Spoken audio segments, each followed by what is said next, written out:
இப்பொழுது திருப்பூர் குமரன் நினைவு மண்டபம் இருக்கும் திருப்பூரில் தான் நாம் நிற்கின்றோம்.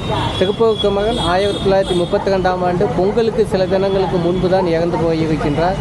அவர் அதிக நாள் உயிர் வாழவில்லை. அவரின் வாழ்நாளில் 28வது வயதிலேயே அவர் இறந்துவிட்டார். அவர் நினைவாக கட்டப்பட்ட அந்த நினைவு மண்டபம் தான் இப்பொழுது திருப்பூர் ரயில் நிலையத்துக்கு மிக அருகே காணப்படுகின்றது. இதன் வலது பக்கத்தில் ரயில் நிலையம் அமைந்திருக்கின்றது. இந்த இடத்தில்தான் திருப்பூர் குமரன் நினைவு மண்டபம் கட்டப்பட்டிருக்கின்றது. மேலும் இங்கு உள்ள தமிழ் அறிஞர்கள் பலரின் புகைப்படங்களும் உள்ளே வைக்கப்பட்டுள்ளன. அதே போன்று திருப்பூர் குமரனின் மனைவியானவர் 1990களுக்கு பிறகுதான் 98இல் மரணம் அடைந்திருக்கின்றார். இந்த திருப்பூரிலே வாழ்ந்து அவரின் சமாதியும் உள்ளே காணப்படுகின்றது. இது வரலாற்றில் மிக முக்கியமான ஒரு இடமாக காணப்படுகின்றது. அதே போன்று வெள்ளையர்களை எதிர்த்தும் ஆங்கிலேயர்களை எதிர்த்தும் மிகப்பெரிய அறப்போராட்டம் நடந்த ஒரு இடத்தில் உள்ள நினைவு சின்னத்தில் தான் இப்பொழுது நாம் இருக்கிறோம்.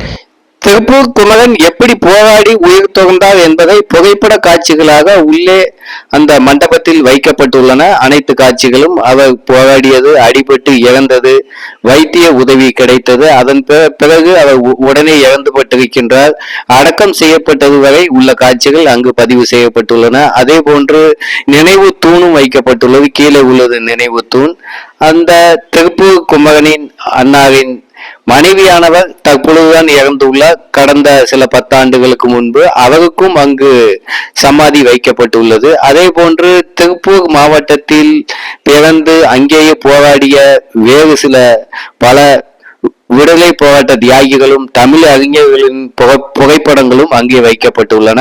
அந்த நினைவு மண்டபத்துல 100 மீட்டர் தூரம் போனா அங்க திருப்பூர் குமரன் போராடிய பொழுது அவர் லத்திகளால் அடி வாங்கி கீழே விழுந்த இடமும் அதாவது நினைவு தூண் அங்க ஒண்ணு வச்சிருக்காங்க.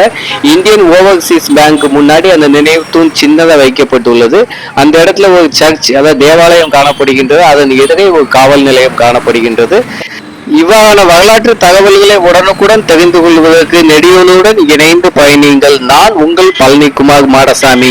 மீண்டும் ஒரு பதிவில் விரைவில் வந்து சந்திக்கும் வரை நன்றி, வணக்கம். திருப்பூரிலிருந்து பழனிக்குமார்.